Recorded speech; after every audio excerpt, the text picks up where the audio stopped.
นี้เขามาฮอดปากเซแล้วเนาะผมสิเข้าไปตัวเมืองตัวนี้เขาอยู่ในถนนเลียงเมือง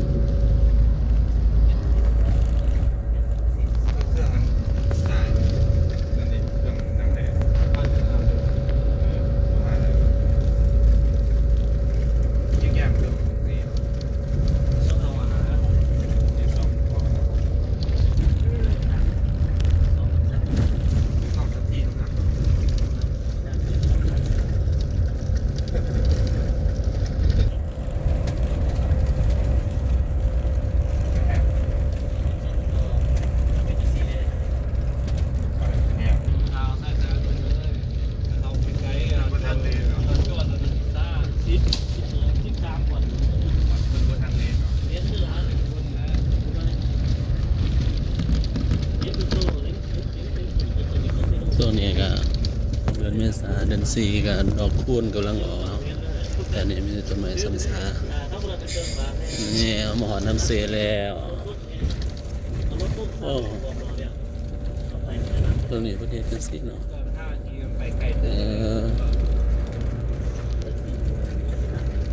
น้ำเสโดนอันนี้คือโรงแรมจำปาสักพาเลทก็จะรีโนเวทใหม่อันนี้อยู่เบื้องทางหลังเด้อเราจะกำลังปรับปรุงใหม่มันจังสีกับแม่มันถึงสีเห็นเข้าทางนี้ได้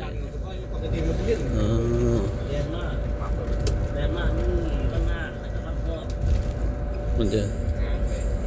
เข้าตัวเมือง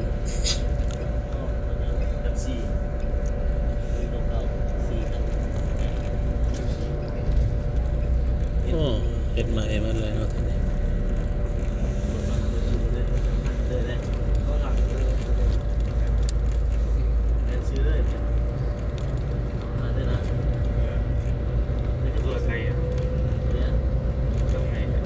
เมืองปากเซ่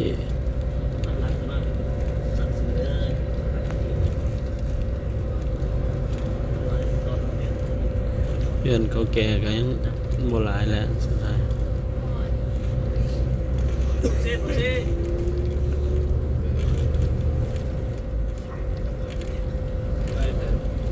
อันนี้คือธนาคารพงศวรรค์ในมอสนามแดง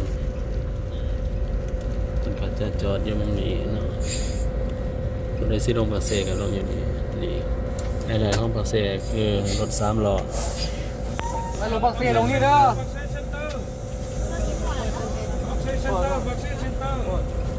รถทุกๆ3 ล้อมี